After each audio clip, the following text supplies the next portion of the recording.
Welcome to the Krazecast podcast run by the fans for the fans that brings you closer to the action. My name is Roxy, and today I'm joined by my fellow host Jay and Robin. Hi! Hello. To keep up with all our content, be sure to follow us on Facebook, Twitter, and Instagram, all at Craze Magazine, and YouTube, The Craze. If you enjoy our content, please consider helping support our organization through Ko-Fi. Head over to ko-fi.com/thecraze where you can donate however much you please, and we thank you so much for your support. And I believe I took Roxy's line, but whatever, we're rolling into it. Hello, it's been a while. I'm hot. It's hot. It do be really hot. It's been like a swamp here all week, and then that culminated in a hailstorm yesterday, so that's always fun. Weird weather. Yeah, we're in the middle of a heat advisory, heat wave here, so it's fucking hot, and I have to go out into the desert lands later today, so joy. See, that's why I don't like the West Coast. I can't imagine living in a desert, although really a swamp is not much better. Swamp, there's mosquitoes, and I don't do that. That I don't do. I grew up in the swamp, so I'm used to them. Robin. It's monsoon season over here, so is it raining? Ew. it's also very humid. It's like Houston. I hate it. See, I didn't think Texas was humid, but apparently it is very humid. The closer you are to the Gulf, that makes sense. It gets humid. So Houston was very humid. So Korea right now is reminding me a lot of Houston, and I hate it. Well, at least you're not dealing with the heat in Houston and in Texas. Girl, I am. Just in a different fucking way. True. It's hot here, dude. See, I hate when it's so humid that even when it's 75 outside, it feels like 90. For real. It feels like that all week. It's 82 and it feels like 103. Yeah. It's gross. I hate. Ugh. That's why my hair looks like this, because my hair doesn't know how to deal with humidity. If you hear my fan in the background, sorry, deal with it. It's fucking hot. Okay. I woke up this morning sweating. So Do you not have like central air conditioner in your house? When you have parents who don't want to turn it on. Girl, that is money well spent. I don't care how much it costs. Anytime my electricity goes up, I'm like, I don't care. I need the AC. I want them to. I have a niece that stays here. I'm like, soon enough, we gotta turn this on because it's only gonna get hotter. It's like when I woke up yesterday, and sorry, we're going off on a tangent so far. When I woke up yesterday, I went downstairs and looked at the temperature inside the house. It was already 78 degrees inside the house. I'm like, this is inside the house, not even outside. I hate it. It's hot. It's very hot. Anyways, what are we talking about today? We just have a couple of topics today, but I think the one we're going to start with is, it's not necessarily that topical anymore, but, I do think there's still something to be said about it. And I have things to say about it. So we're going to start off by talking about the Netflix drama. It's a drama, essentially. It's not really a K-drama. Exo Kitty, which features Tachyon of 2 p.m. randomly. I saw that clip on TikTok. I was like, why the fuck are you in it? Yeah. Okay, so I kind of pushed Roxy to watching this. First of all, big spoiler warning if you have not watched this drama yet. Big spoilers, because we're going to be talking about it and what it was and what it is. I don't think we're going to get through most of the plot, but there's definitely some influence of K-drama in there because there's a lot of tropes that you can find in the show. There's a stupid amount of tropes. Like, it started to make me angry how many there were. So, again, big spoiler warning. If you don't want to listen to any of that, I'm sure eventually Robin will put in a timestamp somewhere. Maybe. We'll see. We'll see where that goes, depending on the parts.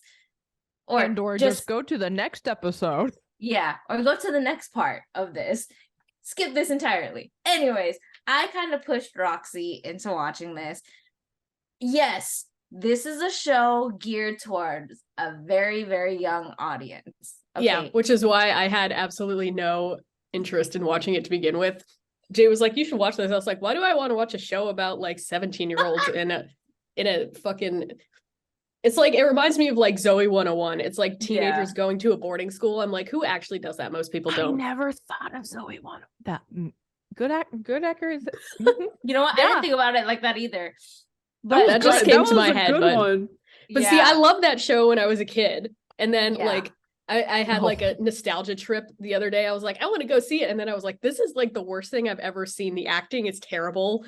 Like the plot is stupid. Like, you know they're getting a reboot, right? yes. Yes. And I heard that Jamie Lynn Spears is a bitch. Are we surprised? No. No. But no. But it's just like, it speaks to me as like, you know, when you're a kid, you don't see like how terrible writing is and stuff. Like the writing in that was absolutely terrible. And I do think that can be said about ExoKitty to a certain extent. The writing's better than Zoe 101, but there are a lot of not good plot holes. Very, like, they didn't do, like, I feel like they glossed over everything, and I think it's because they weren't sure if season 2 was going to happen, and clearly season 2 is confirmed. It's going to happen. As to when we're going to get it, who knows, because as we're recording this, the Writers and Actors Guild is on strike, so it's going to be on hold for a while until we get a season 2. That whole thing has been wild to me, because like all the corporations are like, yeah, we're gonna wait until they can't afford to pay rent anymore. I was like, that is like the worst thing anybody's ever vocalized. Like, Jesus Christ. I feel so bad for all these people, because like these people are just wanting to earn a living. I know. And Yeah. it's like me across the world, like, yes, America, burn. Burn. don't say that. That's where you're from. No, It but won't like burn, literally it'll me- just change. No, me, Yes. it's just me watching, like, and I'm like, see, that's why I left. That's why I left America. Well, it just reinforces why I don't actually try to make a living in the entertainment industry. We do this for fun because Yes. no one can tell us what to do. Right.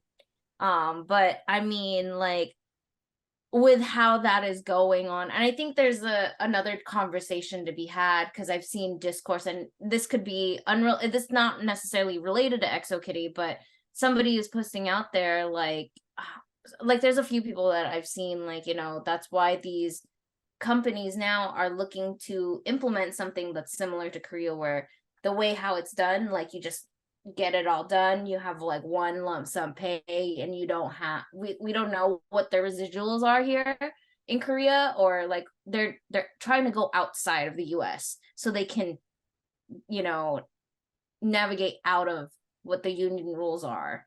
And so it's just like, man, this sucks. So going back to it, we don't know when season 2 will happen. We know it is going to eventually happen, but yes, it is a show that is geared towards a younger audience. The reason why I find it endearing is because it's like, it's so cute and cringe that I can't help but like it. Is it weird?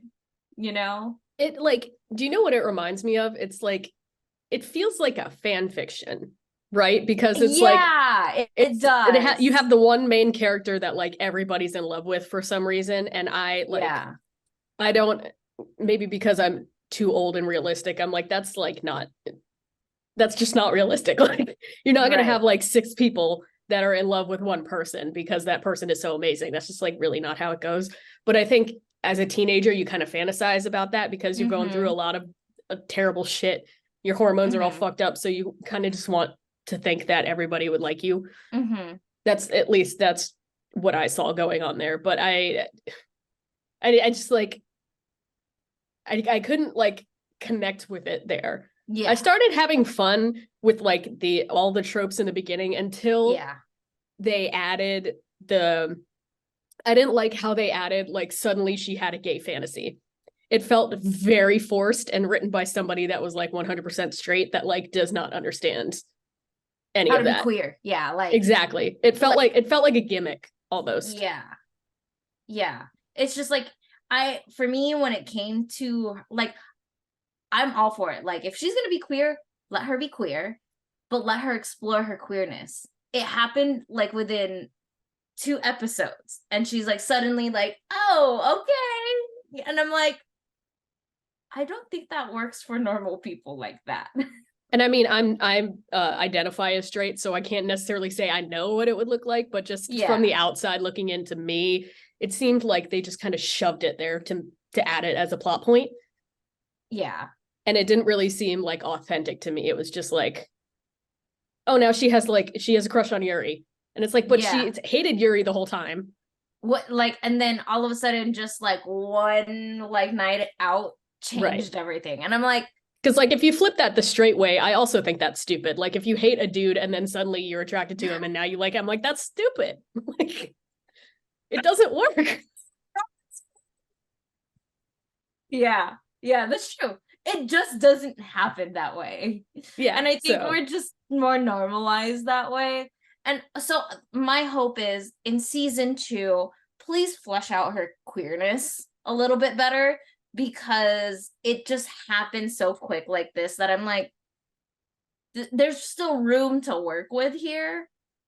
But yes, don't shove it in our faces. Like I was all for it. It's like, you know, I'm fine with it. Like, hey, more sauce to what it is. But it could be better fleshed out for that. Like point. it's fine to add that as into the story, but like do it better than that. Yeah.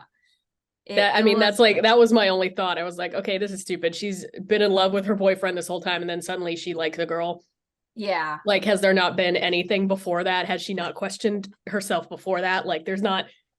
It's very surface level, is what it was. Where's the character development? Exactly. There's like, and, you know, maybe we're just like old and want that. Like, I don't know how much a younger audience cares about character development. Yeah.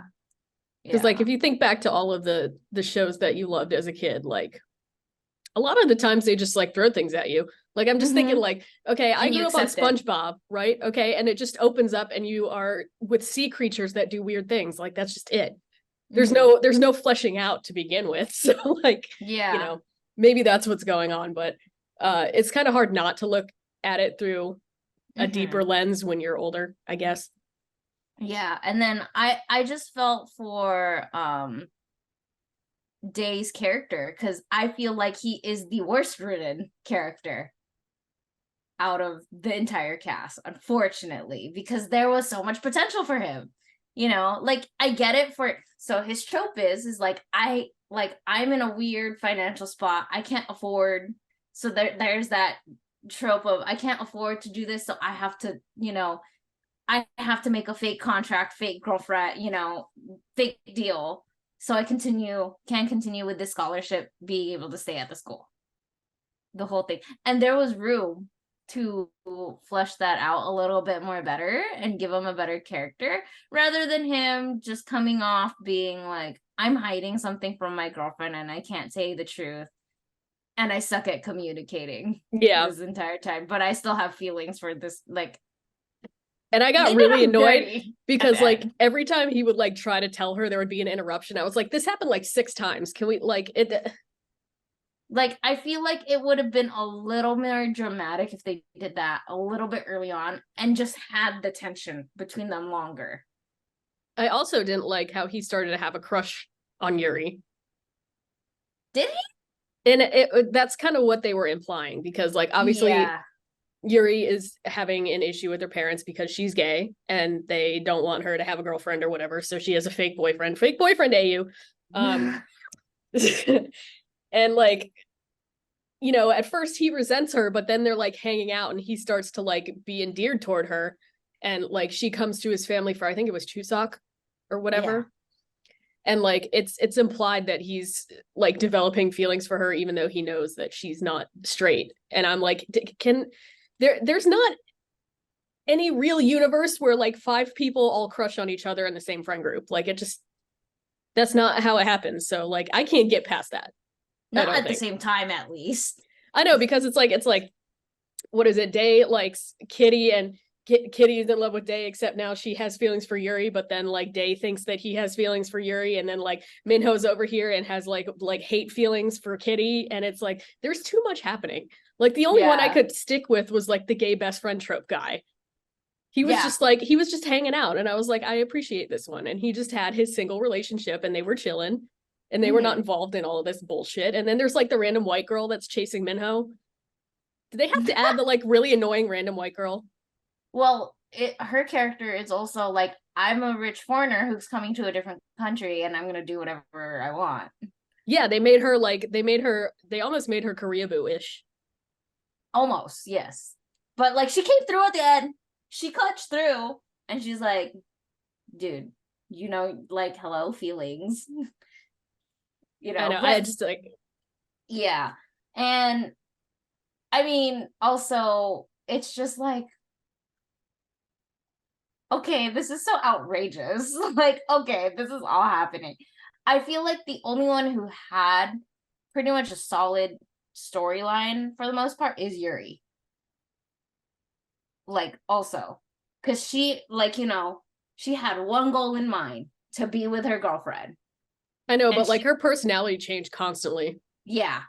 Which was annoying because it's like, oh, she's nice. Now she's mean. Oh, she's nice. Again, now she's mean. Oh, but Kitty's attracted to her, so she's nice again. I'm like, can we just... It felt almost like she had the most consistent storyline, but almost like she was a clean slate that they just like plot around to figure out how her behavior would be. Not like, not that she actually had any like personality, but they decided at wherever the point the story was, if that makes sense. And yeah, so aside from the plot, I just enjoyed hearing all of the K-pop that was in there. That was also the main reason why I stuck along with it. I was like, oh, what songs are they gonna put on the show now? It makes me curious to what songs they're gonna use for next season too. And it wasn't all K-pop for this soundtrack. Let me just put it out there. There were a few indie artists that I never heard of that I'm like, oh wait, I actually like that song. But that's not the point. Hearing all the K-pop that was in the show was just like, huh? It would be so random too. Like, I feel like in the first episode, there's like Hot by 17, Pink Venom. 4. Yeah. There was some Stray Kids song, I forget which one it was, but I was Maniac. like, Jesus. Maniac. Yeah, they had Maniac. And then, though, I think still my favorite insert song that they use is Darling from 17, because it's just like, it does follow the trope of, meeting for the first time after a long time. I'm like, wait, this shit's cute. Stop. Stop. Like, this part, like, wait, capturing this moment in time, and then, okay. It's just like, I am such a sucker for stuff like that. So I'm like, why is this cute? And why am I still watching this? But it's so funny at the same time. And then... Go ahead. I don't know, because like I had fun with how ridiculous it was, and then toward the end I was like, okay, this is dumb, and I didn't even really want to finish it. And then like the way that they ended the season, I was like, God damn it, like cliffhanger, because again, spoiler warning, Minho is like, I think I'm in love with you, and I'm like, but I was rooting for him the entire time, even though I did like Day. I was rooting for him because I am a big fan of the enemies to lovers. Yeah, there's another trope for you, enemies to lovers. I do like that trope. So they hit pretty much everything that you could hit in this. I feel like what Roxy said. If you are into fan fiction, this kind of serves what like that teen fantasy, being a young adult fan fiction type of thing. It always makes me wonder, because like a lot of the, not just Exo Kitty specifically, but there's a lot of the romance sort of stuff that they have is like centered around high schoolers or like college age. I don't think there's enough representation for like love stories when you're older. And I don't, and like it always makes me wonder, because obviously it's adults writing this. So like, how are adults writing romance stories about high schoolers? Like my brain can't. They got those books from high school ready. Because like I've been waiting my whole life for this. Because like to me, right, I'm 30, okay? So yeah, thinking back to being like 16, 17, I'm like, that was like the worst time of my life. Why are people so obsessed with like dumb little love stories from like your teenage years, which are like generally pretty awful because like you're going through puberty and you're trying to figure yourself out. You don't know what the fuck is going on, like, and you're just full of feelings, like, and everything terrible happens. Just like I don't understand why there's so much focus on that. Like I watched Japanese drama version of Kimi ni Todoke. Is that how you say it? Yes, And it just made me realize like how many like mangas I read or like animes I watch are high school centered, especially in Japan. And it's just like, why the fuck is this a thing? Like, why can't we have mature office romances? They kept their notebooks from high school and being like, I really like Jason, but Jason doesn't. Jason looked at me in second period. I think we have something. On October 4th, he asked me what day. You're gonna insert that meme, aren't you? On October 3rd, he asked me what day it was. It's October 3rd. You are definitely gonna insert that. Whatever fucking day on October. It's October 3rd. October 3rd, he asked me what day it was. It's October 3rd. I mean, it really do be like that. Like, no, it's but fucking. like, it's Lindsay Lohan's fucking thing from Mean Girls. She was writing about him. Yeah. And that was like her inner monologue. Also, like 17-year-olds living by themselves, like they're 17 and Exo Kitty, right? Yeah. I know that there's like this whole independence thing when you're a teenager, but I feel like it's just unrealistic. Like what kind of girl would be like, I want to go to Korea by myself when you're like that young? Like you might think you want to, but as soon as you get there, it's gonna be fucking terrifying. Okay, but to be fair, she had, aside from her boyfriend, her other ulterior motive was because she wanted to relate to her mom, who has in the show. And if you watch the To All the Boys, I Love series movies, the mom's not present because she passed away. So that's some brief history on that. But she also did it because she wants to feel connected to her mom because her mom went to that school. Let me not even jump into the whole plot of how the principal and the mom used to be friends, and there was like a hidden animosity there when it turns out that it became an adoptee story, and I didn't like how they fleshed out that adoptee story either. It's weird when like everyone there is connected. There's no one that's not connected in the entire plot line, which I get is like part of it being like a story, but like why did they have to add like the really mean guy being like being in love with the principal or whatever, right? And they didn't, I feel like we don't know his character. I just realized my camera is blurry. Anyways, when it refocuses, doesn't matter. I didn't like how his storyline was so short because there could have been better development about him too. Like they just painted him as he's a hard-ass teacher. That's it. I have to say though, the fact that like the one song they were all listening to was the Tears for Fears, Everybody Wants to Rule the World. I was like, I feel so fucking old that they're having like, they're using this as like for the old people. This is a song all the old people liked, and I'm like, well, to be fair, it is also a callback to the very first movie. That is their mom's song with their dad. Like that was their song, you know, like how everybody has their own, every couple has their own song. That became, it's a recurring theme throughout the whole entire series. So that's a callback to that. That's why it's there. But yeah, it's still like, it's like, oh, we couldn't have picked other older songs. I know. Exactly. Like I remember that song. That was a song my parents used to play when I was, growing up. So I was like, now I just feel really old. All I do anymore is just feel really old. Yeah.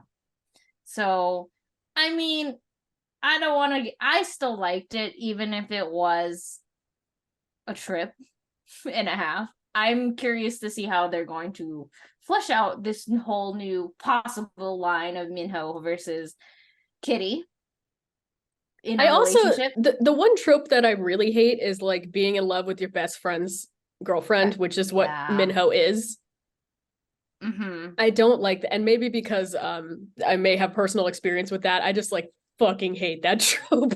And I hate the concept of it. So like I don't like the idea that like somebody would pick a significant other over like close friendship. So when they have Minho like confessing, I'm like, God damn it. That's not what you're supposed to do. Well, like, I mean, you are for the romance plot, but like in the real Yeah. world, like that's not the right decision to make. And it never is. It's bros before hoes, essentially. There's a reason they say that. So I don't like that trope, but I do think him and her are funny. I like them Yes. together, but Literal Tom and Jerry. What's wrong, Robin? She said bros before hoes, and it reminded me of that fucking reality show. What is it? Terrace House Japan. And they were telling the baby, oh my god, the little baby that was like 21. And he was like, bros before hoes in there. And that, you saying that just reminded me of that. Oh, Yeah. I hated that. Okay, sorry. No, you're good. You're good. You're good. Yeah. And also if you want to put it into the other way, it's Sisters Before Misters, by the way. oh, is that the clean version of it? I've heard a different one, but I don't want to say it. Yeah, that's the other one, but I'm just like, yeah, it was just like, I mean, I know he tried to fight it for so long, but you kind of knew like off the get-go, like it's like yeah, these two are gonna have a Tom and Jerry type of relationship. And it's just like again, I just hope in season 2 it's more solid with the way how it's written, considering that the season 2 has been established. So please no up and downs like every second fucking episode, please. Just, conflict resolution, and then wait a couple, conflict resolution, please. I always wonder, because I didn't look up the ratings of like how shows like this actually do with their audience. I know people were talking about it because of like the obsessive use of K-pop in it. It hit number 1 upon release. I will say that. Like for a good first couple of days since the release, it was in the top 10 and number 1 on Netflix. Because I saw all the social media go out for it, which I kind of like their campaign for their social media because it's just aesthetically pleasing in terms of all the colors. But yeah, they hit number 1, and then they stayed in the top 10 for a bit. But actual numbers, is that even public domain? Can we even look that up? I don't know. I was just curious because like it's not a genre of things I usually watch, so I just don't, But I don't know. It just reminded me of like stuff I used to watch when I was younger, and then there were so many tropes that started to make me angry. It's like, how many can you hit at once? And then I was they made like, sure to hit all of it. How do you establish yourself as like an author for young adults or for teenagers? Like, are you aware about all the plot holes that you make? Is that on purpose? That's what my question is, like, because I feel like there's a certain tier of writing, like it's not supposed to be as complex as, like, I'm trying to think of an example of like a super complex drama with like a lot of plot lines or like very serious different. I mean, I'm thinking The Glory because it's so intense, but I don't know if that counts as like a good comparison. It's just like I just always feel like the writing is lower, and it's probably because it's for an audience that's younger. But also I just feel like To All the Boys was an actual book series. Exo Kitty is the spinoff, and there is no book series to it. So I feel like as a book, Exo Kitty would work much more better to flesh out all those plot holes, right? Because how many episodes was it? Was it 12 or 16? I think it was 16. But also that makes me think, how much is the director changing the plot, right? Because they take over and don't necessarily go with what the writer wrote. So right. And I'm also thinking about like disasters because of directors like HBO's The Idol. Have you heard about that one? Jenny's in it. I refuse. Well, but like I'm just saying I- that's an example of where a director can like destroy an entire storyline. yeah, like everybody has says that show is so poorly written that I just like always it's wonder bad. if they're like surrounded by yes men that are like, yes, this is a good idea. Softcore porn for 5 episodes. Let's go. And I'm like, how does it get through being that bad? Or is it like how many things, even though Jenny Han is an like she's a producer and she is the original, writer for all the boys series, how much of her stuff gets vetoed because of Netflix? Right. How much is that like really, does she want this here? And to an extent, she's not writing everything and she's working with a team of writers, most likely. So it is that whole thing of, wanting to put something out authentically to you and your work, but also I gotta please these studios. It's that. I just always wonder who makes the decision that makes like a story worse. You know what I mean? Like, right. Did they, if you're the original writer, this is why I would never want to actually work in Hollywood or have any material that I make go to Hollywood. Because how often do you present something like, let's say, hypothetically, they present the idea of Kitty being queer and like she writes it better than what it came out as, and someone vetoes it up higher. It's like, no, that's too complex. Do it like this. Just throw it in there like this. I always wonder about that. I'd always want to see the behind the scenes of like what goes on, but I just know from experience that like anything that you see the final product, there was a lot that went behind it. That's probably there's a lot of editing, really. A lot of editing. It's not just the editing of the way how it's cut. There's a lot of editing in the writing and how it's produced.